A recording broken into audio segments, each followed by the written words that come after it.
अब हम बात करेंगे इस वीडियो में कि केमिकल रिएक्शन को आइडेंटिफाई कैसे कैसे करते हैं। तो सबसे पहले टाइप्स ऑफ केमिकल रिएक्शंस के बारे में स्टडी करेंगे हम। Types of chemical reactions. तो टाइप्स ऑफ केमिकल रिएक्शंस क्या होती है कि टाइप्स ऑफ केमिकल रिएक्शंस में सबसे पहले आती है कॉम्बिनेशन रिएक्शन। सबसे पहले क्या आती है आपकी कॉम्बिनेशन रिएक्शन।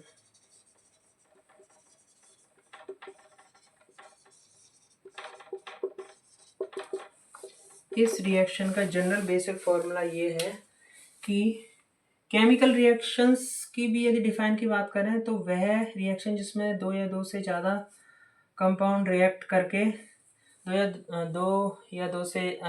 से ज़्यादा कंपाउंड रिएक्ट करके एक या उससे ज़्यादा नए प्रोडक्ट बनाए। Different different conditions of temperature and pressure, जो भी उसमें कैटलिस्ट वगैरह लग रहे हों, डिफरेंट कंडीशंस पे किसी एक या एक से ज़्यादा रिएक्टेंट को रिएक्ट करके हम न्यू प्रोडक्ट की फॉर्मेशन करते हैं, वो केमिकल रिएक्शंस कहलाती है। अब एग्जाम के हिसाब से केमिकल रिएक्शंस आती कैसे आइडेंटिफाई कैसे करते हैं। जैसे सपोज करो A+B कॉम्बिनेशन, नाम ही कॉम्बिनेशन यानी कंबाइंड करके एक सिंगल प्रोडक्ट बनता है ना। कंबाइंड करने वाली बात हो रही है इसमें, तो कॉम्बिनेशन यानी कि सपोज करो एक स्टैंडर्ड फॉर्म में लिख दिया A एंड B दो रिएक्टेंट हैं जो कंबाइंड हो एक सिंगल प्रोडक्ट बनाते हैं C। तो इसको हम कैसे लिखेंगे, हाउ विल राइट दिस।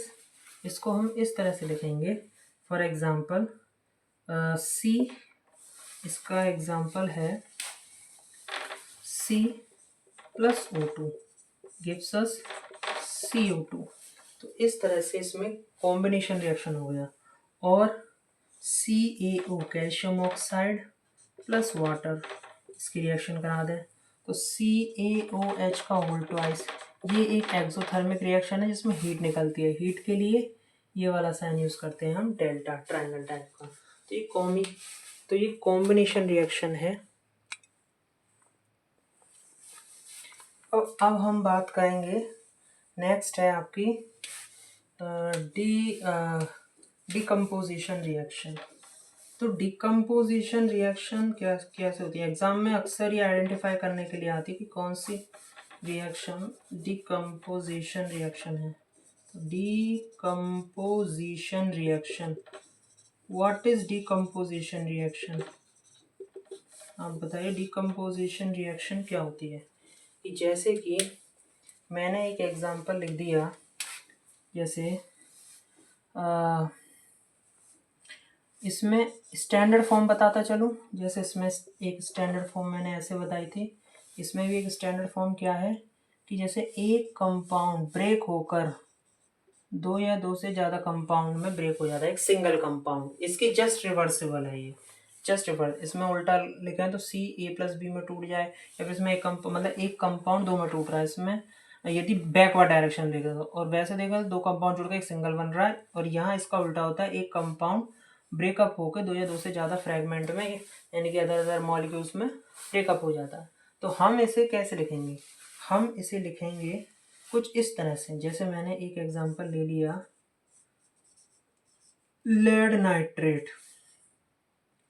तो इसको हम यदि हीट करेंगे, अच्छा इसमें भी टाइप्स होते हैं, इसको हम हीट करेंगे तो इस तरह से 2PbO + 4NO2, ये जरूरी नहीं दो ही कंपाउंड मिले, दो से ज़्यादा भी मिल सकते हैं, 4NO2 + O2। तो ये इस तरह से एक सिंगल कंपाउंड दो या दो से ज़्यादा में ब्रेक हो गया, क्योंकि हीट की प्रेजेंस में, कि इसको हीट देने पर ब्रेकअप हुआ है, तो इसको थर्मल डिकम्पोजिशन बोलते हैं। कौन सा टाइप है डिकम्पोजिशन में भी इंटरनली वैसे इतना पूछता नहीं एग्जाम में, ज़्यादातर पूछता है नॉर्मली डिकम्पोजिशन रिएक्शन। यदि आप कैटेगरी स्पेसिफाई करते हो थर्मल डिकम्पोजिशन तो सो फार सो गुड, आपके लिए ये बहुत अच्छी चीज़ है। तो ये कौन सा है, ये थर्मल डिकम्पोजिशन है, थर्मल डिकम्पोजिशन। और एग्जाम्पल की बात करूँ मैं इसमें, और एग्जाम्पल भी आपके काफ़ी हो सकते हैं। जैसे कि मैंने कह दिया AgCl, इसको भी ब्रेकअप करा दें तो ये 2Ag + Cl2। में ब्रेकअप हो जाएगा। सॉरी, यहाँ हीट का साइन नहीं आएगा, यहाँ आएगा ये सनलाइट के प्रेजेंस में होगी रिएक्शन। इसके प्रेजेंस में होगी ये सनलाइट के प्रेजेंस में, तो इसको फोटोकेमिकल डिकम्पोजिशन बोलते हैं। नॉर्मली आप डिकम्पोजिशन भी कह रहे हैं कि ये कौन सा टाइप है केमिकल रिएक्शन, तो आप लिख सकते हैं डिकम्पोजिशन रिएक्शन, लेकिन उसमें भी ये कौन सा है इनर बताएं तो नॉलेज के लिए, तो ये है फोटोकेमिकल डिकम्पोजिशन या फोटो डिकम्पोजिशन भी बोल देते हैं। तो ये है फोटोलाइटिक भी बोल देते हैं, फोटोलाइटिक डिकम्पोजिशन, फोटोलाइटिक डिकम्पोजिशन।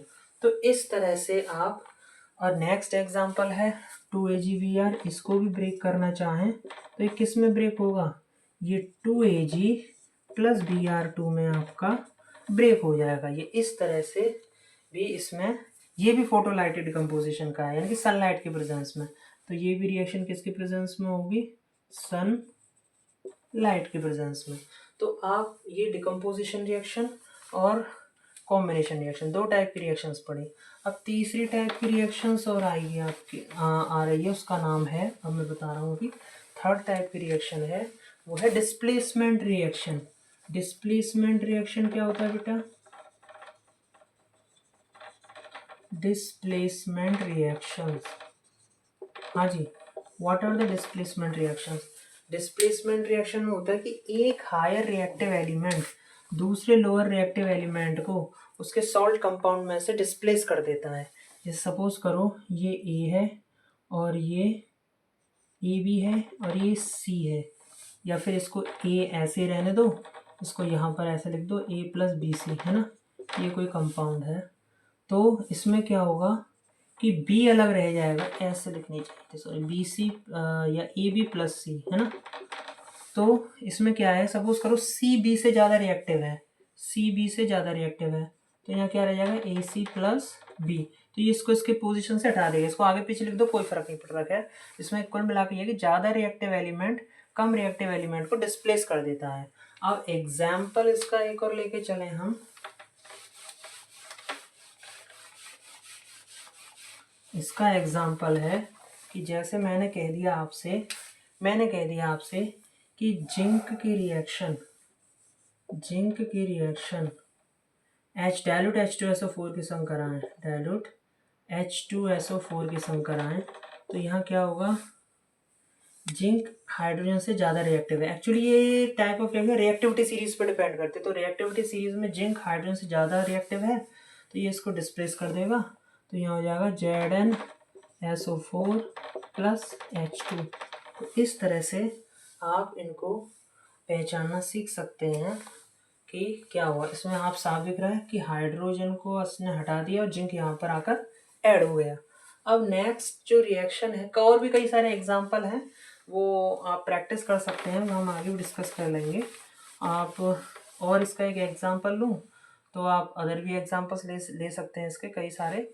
तो जैसे आयरन है, जैसे कॉपर का एक क्वेश्चन आता है इसमें सबसे ज़्यादा, कि कॉपर सल्फेट का रिएक्शन आयरन नेल्स के संग कराने पर उसका रंग फेड क्यों हो जाता है, यानी कि स्काई ब्लू टाइप का कलर होता है लगभग उसका, ब्लू सा, लाइट ब्लू स्काई ब्लू जैसा, तो वो फेड हो जाता है। तो कैसे, जैसे कॉपर की रिएक्शन कराई हमने, हाँ आयरन नेल्स की रिएक्शन कराई, सॉरी माफ कीजिएगा, आयरन की रिएक्शन कराई हमने कॉपर सल्फेट के साथ, तो इसमें क्या होगा कि आयरन कॉपर को क्या कर देगा, डिस्प्लेस कर देगा। और ये कॉपर सल्फेट का कैसा सॉल्यूशन लेना है, AQ का मतलब होता है कि वो उसमें जलीय विलयन है, एक्वस, यानी कि इसमें वाटर मिलाया हुआ है, कॉपर सल्फेट में वाटर मिलाने पर उसका ये एक्वस सॉल्यूशन बना है और ये ब्लू कलर का होता है।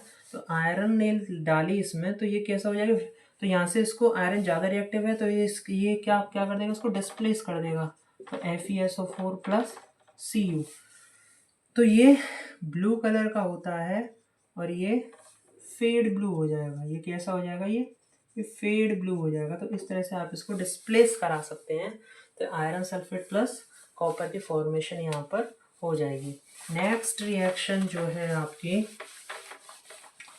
वो है डबल डिस्प्लेसमेंट रिएक्शन।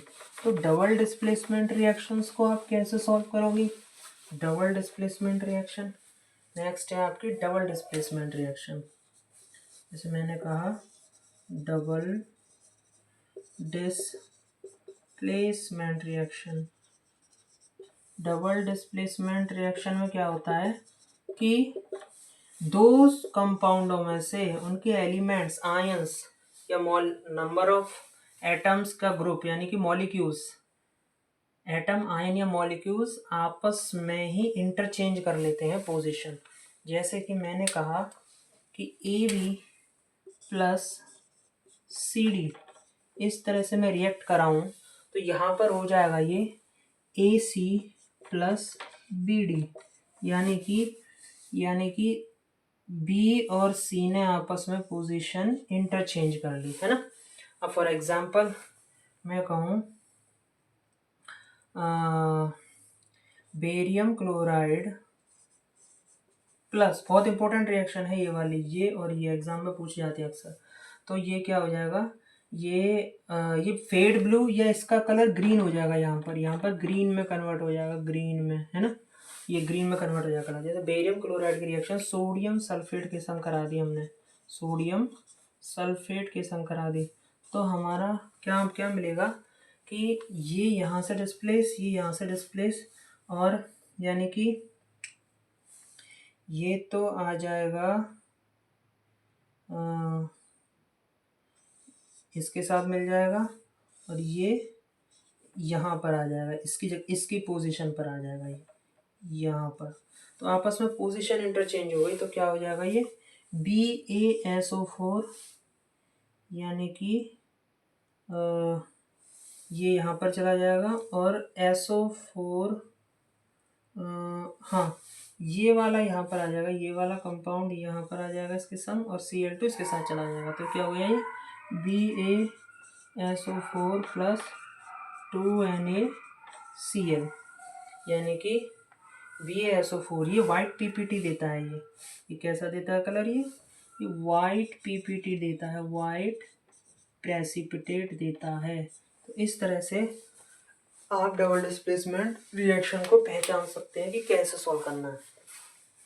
अब नेक्स्ट हम बात करेंगे बच्चों इसमें रिडॉक्स रिएक्शन की, जिसमें से क्वेश्चन बहुत आता है, उसमें से oxidising agent and reducing agent के बारे में बोलता है, आपको बताइए पहचानिए कि वो कौन सी रिएक्शन है। नेक्स्ट है आपकी रिडॉक्स रिएक्शन। तो रिडॉक्स रिएक्शन को आप कैसे सॉल्व करेंगे, नेक्स्ट है आपकी redox reaction. How will you solve this reaction, redox reaction. अब रिडॉक्स रिएक्शन में क्या होता है, इसमें भी दो क्लासिफिकेशन है।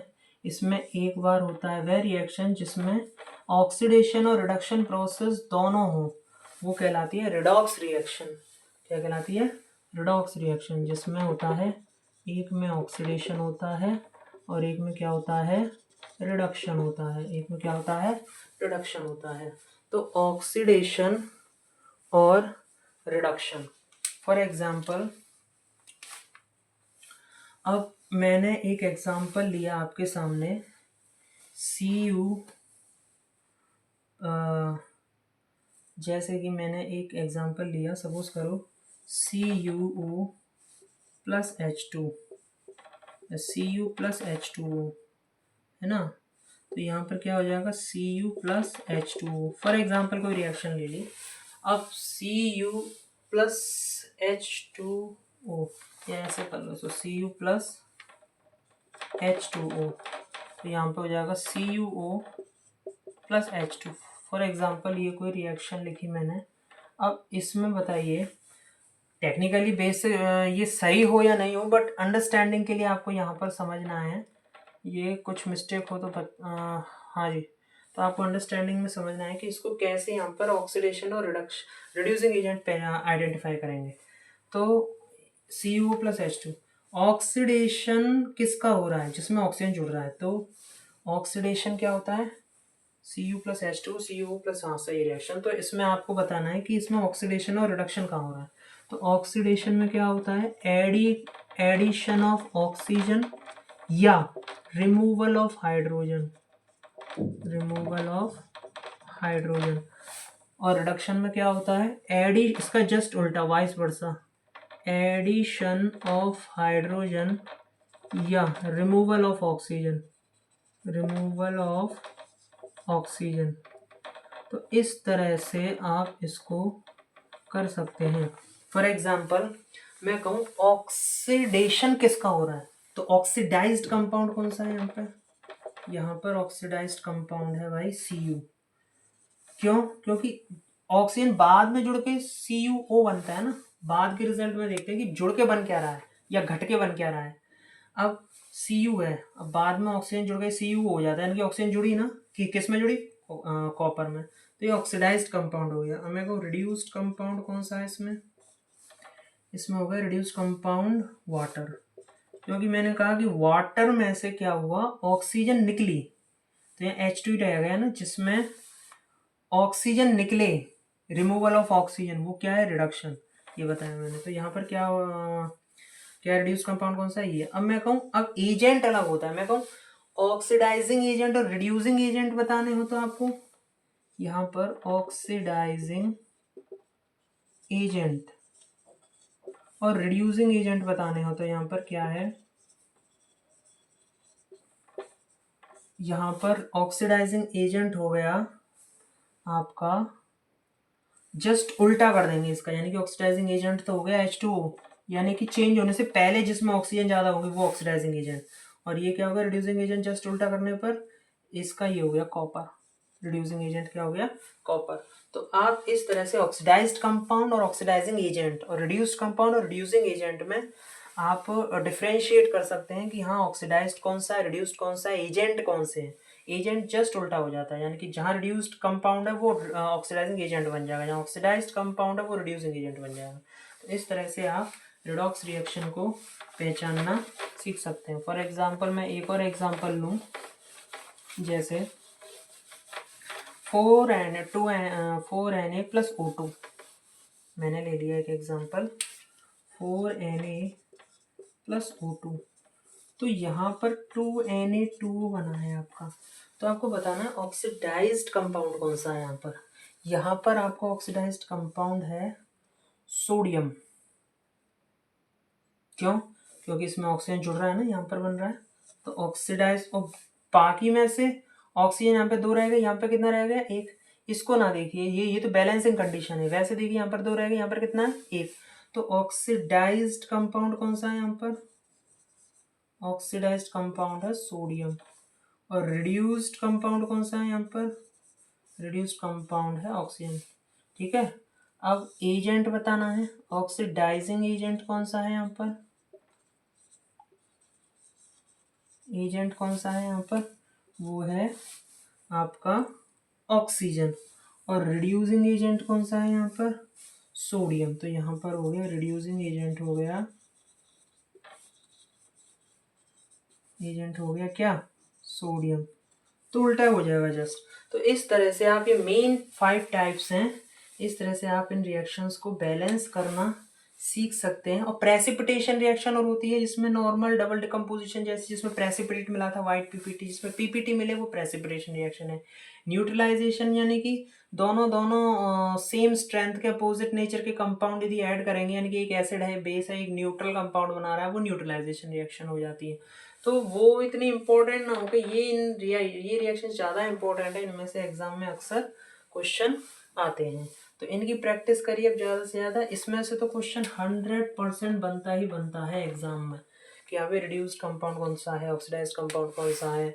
और अब बात आते हैं, प्रैक्टिस कर लेते हैं, आपकी एक्टिविटी बेस्ड कुछ क्वेश्चन है इसमें, तो उसमें अक्सर पूछ लेता है इन रिएक्शंस के बारे में कि हाँ भाई आइडेंटिफिकेशन के टर्म में कि इन रिएक्शंस में कौन सा कंपाउंड देता है। ABCD में भी पूछ लेता है। सपोज करो अदर जो एग्जांपल्स हैं आपके, जैसे मैग्नीशियम रिबन का क्वेश्चन बहुत आता है सबसे पहले स्टार्टिंग में। तो मैग्नीशियम रिबन को आप क्या क्या करते हैं कि मैग्नीशियम रिबन में आप इस तरह से, जैसे मैंने कहा 2Mg प्लस O2 2MgO, ठीक है, या मैग्नीशियम रिबन को बर्न कराने पर एक ऐश मिलती है, ठीक है। तो ये क्या है, ये मैग्नीशियम है, ये मैग्नीशियम रिबन है, ठीक है। और इसको यदि हम जलाते हैं तो वाइट डेजलिंग फ्लेम के संग जलती है। तो मैग्नीशियम रिबन है ये, ठीक है। इसको ऑक्सीजन यानी कि in the presence of air या ऑक्सीजन के प्रेजेंस में रिएक्ट कराते हैं तो ये बनता है मैग्नीशियम ऑक्साइड। क्या बनता है बच्चों? ये मैग्नीशियम ऑक्साइड बनता है। ठीक है, तो ये एक्टिविटी का क्वेश्चन है, आपको आइडेंटिफाई करना है। तो सिंपल दिख रहा है, ये कॉम्बिनेशन रिएक्शन है। तो एक्टिविटीज रिएक्शंस हैं ये, जो आपके एग्जाम में अक्सर इनमें से क्वेश्चन बार बार रिपीट होगा। बैलेंस इनमें से पूछना है और ये रिएक्शन आइडेंटिफाई करता है। और एक में आता है कि कंपाउंडों के नाम पूछ लेगा, इनके आइडेंटिटी को, इनके नेमिंग को हाइड करके आइडेंटिटी के टर्म में दे देगा, एक्स वाई नाम रख देगा। सपोज करो एक एक मैग्नीशियम मैग्नीशियम रिबन को जलाया ऑक्सीजन प्रेजेंस में, तो एक कंपाउंड देता है एक्स, है ना। और उस एक्स की रिएक्शन वाटर के संग करा दी तो वो एक कंपाउंड देता है वाई, जिसका यूज हम एंटासिड्स के फॉर्म में करते हैं मेडिसिन इंडस्ट्रीज में, है ना। तो हम कैसे इसको आइडेंटिफाई करेंगे, जैसे मतलब कैसे लिखेंगे? अब नॉर्मल रिएक्शन याद होंगी, कौन कौन से कंपाउंड कब कब मिल रहे हैं, तो आप उस रिएक्शन को कर पाओगे, अदरवाइज आप नहीं कर पाओगे। जैसे मैंने कहा मैग्नीशियम ऑक्साइड, क्या कहा बच्चों मैं आपको? मैंने कहा मैग्नीशियम ऑक्साइड की रिएक्शन यदि मैं वाटर के संग कराऊं तो क्या मिलेगा मुझे मिलने वाला है मैग्नीशियम हाइड्रोक्साइड। ठीक है, जिसको हम मिल्क ऑफ मैग्नीशिया भी कहते हैं। इसका नाम क्या है? Milk of magnesia. ये याद करने वाली बात है। यहाँ पे यूज क्या है? Used as an antacid, used as an antacids to remove acidity, to remove acidity of the stomach, to remove acidity of the stomach। तो आप इस तरह से इन इक्वेशंस को सॉल्व कर सकते हैं। तो ये आपको आइडेंटिफाई टर्म में आया, इस तरह से क्वेश्चन बनाएंगे वो जब कर पाओगे जब बार बार ये रिएक्शन लिखी होंगी, प्लस इनके नेचर क्या चेंज हो रहे हैं, क्या कंपाउंड होना है, आपको याद रहेगा बार बार, है ना। आप क्वेश्चंस को लिख कर खुद भी बनाइए, तो क्वेश्चन आप जैसे बनाना सीखेंगे, सपोज करो मैं इसको एक्स मान लूँ, इसमें एक आइडेंटिटी दे दी हो, ज़्यादा से ज़्यादा आप अपने माइंड में क्वेश्चनों को फ्रेमिंग करेंगे, अपने आप बनाएंगे क्वेश्चंस को, तो आप ज़्यादा क्वेश्चंस को सॉल्व कर पाएंगे। ठीक है, तो सैम्पल पेपर में कुछ नहीं है, सैम्पल पेपर्स के क्वेश्चन आप इजीली सॉल्व कर सकते हैं। नेक्स्ट है, मैंने रिएक्शन बोल दी, एक एक्टिविटी हो गई ये। नेक्स्ट एक्टिविटी का क्वेश्चन जो जो याद आते जा रहे हैं मुझे, वो मैं बताता चलूँगा। सीक्वेंस थोड़ा इधर उधर हो जाए तो देख लेना आप। तो जैसे मैंने एक रिएक्शन लिख दी, जैसे एक और रिएक्शन है, जैसे कॉपर की रिएक्शन, एक तो कॉपर वाली बताई थी मैंने, जैसे जिंक की रिएक्शन मैंने किसके संग कराई थी? H2SO4। एक तो ये है, एक ये वाली। इसमें से भी एक क्वेश्चन आता है कि भाई जिंक ग्रेनुअल्स की रिएक्शन हम डाइल्यूट H2SO4 के साथ कराते हैं। ये क्या है? ये है जिंक ग्रेनुअल्स। क्या है बेटा? ये है जिंक ग्रेनुअल्स, दानेदार जिंक होते हैं ये, लेबोरेटरी में मिलता है। इसकी रिएक्शन हम सल्फ्यूरिक एसिड के संग कराएंगे डाइल्यूट फॉर्म में, तो हमको क्या मिलेगा? यहाँ पर ये ज़्यादा रिएक्टिव है जिंक, तो हाइड्रोजन के H2 को यहाँ से डिस्प्लेस कर देगा। DIL थोड़ा ज़्यादा हो गया, इसे खिचड़ पिचड़ सी हो गई, इसलिए थोड़ा शॉर्ट में डाइल्यूट। Okay, H2SO4। तो अब क्या करेंगे? यहाँ से H2SO4 को रिएक्ट करके ZnSO4। अब इसमें याद करने वाली बात क्या है कि इसमें इसकी एक एक्टिविटी है लेबोरेटरी में कि आप पासिंग ट्यूब से आप जैसे ही उसमें से निकालोगे तो, और मोमबत्ती कैंडल को पास लाओगे तो फट फट पॉप साउंड के साथ गैस निकलती है, तो पॉप साउंड के साथ डिलीवरी ट्यूब के थ्रू पास कराओगे उसको किसी भी कंसंट्रेटेड डाइल्यूट H2SO4 के सॉल्यूशन को, तो उसमें डिलीवरी ट्यूब में से होते हुए हाइड्रोजन गैस जो निकलती है उसके सामने आप बर्निंग कैंडल लाइए तो वो फटफट की साउंड करती है हाइड्रोजन, तो इनकी पॉप साउंड क्रिएट करती है हाइड्रोजन गैस। इस पर क्वेश्चन बहुत आता है, तो आइडेंटिफाई करिए वो रिएक्शन कौन सी है जिसमें hydrogen gas pop sound create करती है जब किसी भी एक केमिकल कंपाउंड एक्स की रिएक्शन जिंक के संग कराई जाए, या ग्रेनुअल जिंक्स को किसी भी कंपाउंड एक्स के साथ रिएक्ट कराए तो zinc sulphate plus hydrogen gas निकलती है जो बर्निंग कैंडल में पॉप साउंड क्रिएट करती है। तो आप इस तरह से इनको बता सकते हैं कि ये कैसे होगा। नेक्स्ट आप एग्जाम्पल इसमें, तो ये भी एक्टिविटी बेस्ड क्वेश्चन आता है आपके एग्जाम में। थर्ड है आपका, जैसे कि आप डेली लाइफ में भी एग्जांपल देते हैं। अगर आप मोमबत्ती जलाते हैं तो थोड़े हल्के गीले से सूखे से हाथ हो, आप हाथ धो के आए, टॉवल से पहुंचे, लेकिन फिर भी गीलापन रह जाता है, तो हल्का सा, या फिर तीली को जलाते हैं तो फट फट की भी वो भी साउंड करती है, तो वहाँ हाइड्रोजन गैस की प्रेजेंस है, इसलिए वो पॉप साउंड क्रिएट होता है वहाँ पे। ऐसे ही कंडीशन यहाँ पर हो रही है, यहाँ पर भी पॉप साउंड क्रिएट हो रहा है, यानी कि हाइड्रोजन गैस निकल रही है। तो हम कहेंगे कि गैस इस तरह से आइडेंटिफाई करने के लिए कह सकते हैं, gas is releasing creating pop sound, identify this gas, so you can also tell this is the hydrogen gas. So next activity based question है, आप रिएक्शन है कि जैसे कॉपर की रिएक्शन हम ऑक्सीजन के संग कराएं तो हमको कॉपर ऑक्साइड मिलता है, यानी कि ब्राउन कलर से कॉपर का कलर कैसा हो जाता है, ब्राउन से कैसा हो जाता है, ब्लैक हो जाता है। कैसा हो जाता है, ब्लैक। जो कॉपर ऑक्साइड देता है वो ब्लैक कलर देता है, इसका नाम है कॉपर ऑक्साइड। इसके लिए आपको फॉर्मूले आने चाहिए आपके प्रीवियस क्लास के, तो ये है कॉपर ऑक्साइड। तो आप ऑक्साइड किसे कहते हैं, ये कैसे कहते हैं, फॉर्मूले कैसे लिखते हैं, इसकी भी एक वीडियो है, मैं बनाऊंगा, इसमें आपके लिए बताऊंगा कि हाँ, ये 9th क्लास की चीज़ें आप पढ़ के भी आए होंगे, जिन टीचर्स से आप पढ़े होंगे उन्होंने भी बताया होगा कि कॉपर ऑक्साइड बनता है जो ब्लैक कलर कंपाउंड फॉर्म करता है। तो इस तरह से आप यहाँ पर कॉपर की भी रिएक्शन ऑक्सीजन के साथ करा सकते हैं। नेक्स्ट है आपकी रिएक्शन जो एक्टिविटी बेस्ड रिएक्शन है, कि जैसे इनमें से क्वेश्चन डायरेक्ट इनमें से ही आते हैं। कुल मिलाकर आपके 10th क्लास में केमिस्ट्री, 9th में 24 to 25 इवन 28 तक भी केमिस्ट्री आ जाती है आपकी। तो ये पोर्शन बिल्कुल आप कोई 2 पोर्शन स्ट्रॉन्ग कर लेंगे, फिजिक्स कर लेंगे, केमिस्ट्री कर लेंगे, तो बायोलॉजी ये नहीं बिल्कुल छोड़ना है, या बायोलॉजी कर लिया, केमिस्ट्री कर लिया, फिजिक्स ये नहीं बिल्कुल छोड़ना है।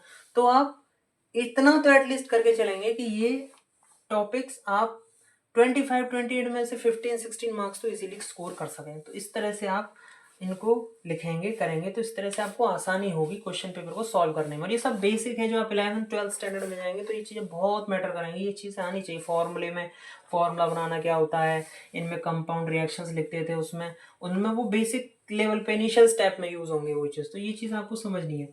4th है आपकी रिएक्शंस है, जैसे कि मैंने कह दिया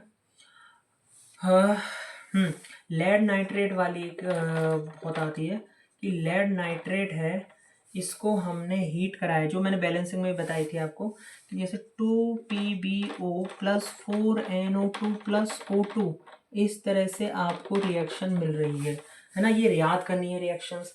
तो इनमें से भी कैसे रिएक्शंस तो याद करनी है, प्लस कंपाउंड में क्या कलर चेंज हो रहा है, कहाँ क्या बन रहा है, कौन से रंग का बन रहा है, ये ध्यान रखना है आपको। तो लेड नाइट्रेट ये कितने ये है वाइट कलर कंपाउंड, ठीक है। अच्छा, अब इसको हीट कराएंगे तो एक येलो कलर कंपाउंड में, ये जैसे आप लैब में क्या लेंगे, लैब में आप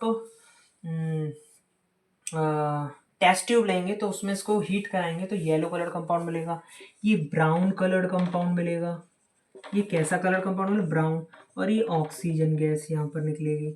कौन सी गैस निकलेगी यहाँ पर बच्चों, ऑक्सीजन गैस रिलीज होगी। तो इस तरह से आप इसको कर सकते हैं। नेक्स्ट है आपकी रिएक्शन, नेक्स्ट है इसी टर्म में लेड नाइट्रेट की एक और रिएक्शन है एक्टिविटी बेस्ड में। कुल मिला के 8 से 10 रिएक्शन होने वाली, इनको आप 100% याद करके ही जाइए बोर्ड एग्जाम्स में। तो जैसे कैसे मैंने कह दिया कि जैसे हाँ, लेड नाइट्रेट की रिएक्शन पोटेशियम आयोडाइड के साथ करा दी जाए। अच्छा, टाइप पहचानेंगे तो कौन सा, ये डिकम्पोजिशन रिएक्शन का टाइप है।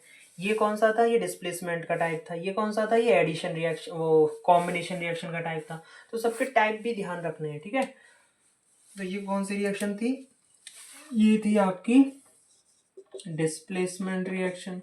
ये कौन सी थी आपकी, ये कॉम्बिनेशन रिएक्शन थी। ये कौन सी हो गई, ये डिकम्पोजिशन हो गई। यानी कि कुल मिला के एक्स वाई के टर्म जब हम क्वेश्चन करेंगे, भी कॉन्सेप्ट के तौर पर समझ लीजिए, तो ये क्वेश्चन इस तरह से आएंगे, वो भी हम डिस्कस करेंगे। अभी उनका आइडिया बताता चल रहा हूँ कि क्वेश्चन कैसे आएंगे। तो इस तरह से इन पे बेस्ड आप क्वेश्चन इजीली कर पाएंगे। जैसे मैंने कहा लेड नाइट्रेट की रिएक्शन है, इसको मैं इसकी रिएक्शन में कर रहा हूँ पोटेशियम आयोडाइड के संग। ये डबल डिस्प्लेसमेंट की रिएक्शन होने वाली है। तो क्या हो जाएगा, PbI2 मिलेगा आपको प्लस NO3 आपको बाई प्रोडक्ट में मिलेगा। ठीक है, ठीक है बच्चों। तो ये कौन सी रिएक्शन हो गई? ये वाइट कलर कंपाउंड था। ठीक है, ये नॉर्मल एक्वस सॉल्यूशन था KI का, है ना। तो अब इसकी रिएक्शन इसमें मिलाया हमने, तो ये हमको मिला एक्वस सॉल्यूशन का। तो ये मिला हमको कौन सा? लेड नाइट्रेट का भी कैसा ही बनाना है, इसका भी एक्वस सॉल्यूशन ही बनाना है। इसका भी कैसा बनाना है? इसका भी एक्वस सॉल्यूशन बनाना है। अब PbI2+2KNO, तो ये येलो PPT देता है। ये कैसा PPT देता है? प्रेसिपिटेट मतलब इनसॉल्युबल रेजिड्यू, अघुलनशील अवशेष, जो नीचे बॉटम तली में रह जाता है टेस्ट ट्यूब की में, वो PPT कहलाता है। जैसे ये कोई टेस्ट ट्यूब होगी, आप टेस्ट ट्यूब में मिलाएंगे, इस तरह से आपकी टेस्ट ट्यूब होगी, ये आप टेस्ट ट्यूब में मिलाएंगे तो नीचे बॉटम में रह जाएगा ये इस तरह से। तो ये येलो कलर कंपाउंड देता है, तो ये PPT होता है, और ऊपर आपका लिक्विड बना रहेगा। इस तरह से आप देखेंगे तो टेस्ट ट्यूब में आपको ये देखने को मिलेगा। तो येलो PPT बनाएगा आपका यहाँ पर। ठीक है, नेक्स्ट है आपकी रिएक्शन इसमें, ये भी इम्पोर्टेंट रिएक्शन में से नेक्स्ट एक्टिविटी की जो रिएक्शन है वो हो गई आपकी नेक्स्ट जो एक्टिविटी की रिएक्शंस हैं वो हो गई आपकी इस तरह से। आप कैसे सॉल्व करेंगे एक्टिविटी की नेक्स्ट रिएक्शन? नेक्स्ट हाँ वो वाली रिएक्शन है कि जैसे मैंने कह दिया लेड नाइट्रेट की रिएक्शन हमको किसके संग करानी है? हमको करानी है लेड नाइट्रेट की रिएक्शन, सॉरी लेड नाइट्रेट नहीं, सॉरी बेरियम क्लोराइड और सोडियम सल्फेट, या पोटेशियम सल्फेट भी ले सकते हैं यदि लेबोरेटरी में आप एक्सपेरिमेंट कर रहे हैं। यदि सोडियम सल्फेट नहीं है, पोटेशियम सल्फेट भी ले सकते हैं, K2SO4। तो मैंने सोडियम सल्फेट ही लिया यहाँ पर। तो यहाँ पर आपस में इनका क्या हो जाएगा? इंटरचेंज हो जाएगा, इसका यहाँ पर इससे, इसका यहाँ पर इससे, तो इस तरह से हो जाएगा ये। तो ये बन जाएगा BaSO4, ये डबल डिस्प्लेसमेंट है, दो बार आयन का आपस में इंटरचेंज हो जाए, सल्फेट आयन और क्लोराइड आयन का। तो यहाँ पर अच्छा, इसमें से ये नहीं लिखना कि इसमें से यहाँ पर कि ये Na2 और Cl2 लिख दें, ऐसे नहीं होता। यदि दोनों ही दो हैं तो आगे मल्टीप्लाई करके लिखते हैं हम इसे, तो 2NaCl, क्योंकि फॉर्मूला सोडियम क्लोराइड का NaCl ही होता है। ठीक है, और दो हैं तो इसलिए बैलेंस से सेटिस्फाई कराई हमने। तो सोडियम क्लोराइड के फॉर्मूले में चेंज नहीं करते। अक्सर बच्चे ये गलती बहुत देखते हैं हम कि बच्चे इनके फॉर्मूलेज में चेंज कर देते हैं ना, फॉर्मूले में चेंज नहीं करते, फॉर्मूला वही रहेगा। इनके जो नंबर ऑफ मोल्स हैं, जो आगे जो नंबर लगता है ये इसको स्टोइचोमेट्रिक कोफिशिएंट बोलते हैं। ये स्टोइचोमेट्रिक कोफिशिएंट ये चेंज हो सकता है, बट इनका जो एक्चुअल नंबर ऑफ रेशियो है, जो एक्चुअल नंबर ऑफ एटम्स हैं किसी भी फॉर्मूले में, वो चेंज नहीं होते। तो ये ध्यान रखना है आपको। ठीक है, ये बार बार लिखेंगे आपको आसान हो जाएगा। जैसे BaCl2 + Na2SO4, BaSO4 + Na2Cl2 2NaCl बन जाएगा यहाँ पर इस तरह से। तो ये जो क्या देगा, ये दोनों ही ट्रांसपेरेंट से मिक्सचर है एक्वस सॉल्यूशन में। यदि हम लेंगे ये भी एक्वस है, ये भी एक्वस है, दोनों को लेके ये भी एक्वस बनेगा।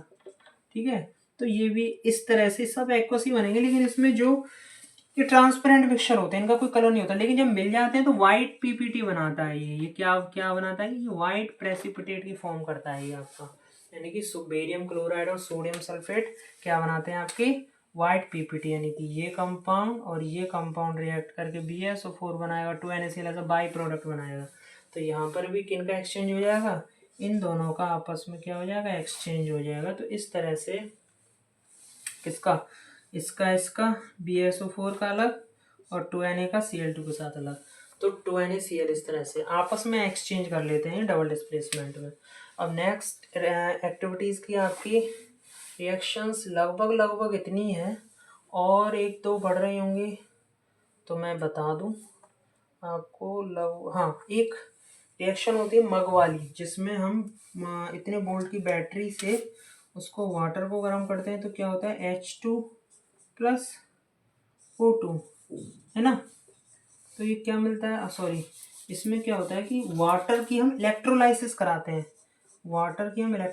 कराते हैं, तो हमको क्या मिलता है 2H2 और O2। इस तरह से आपको 2H2 और O2 दो गैसेस निकलती हैं, और ये गैसेस 2:1 में है, 2:1 में है।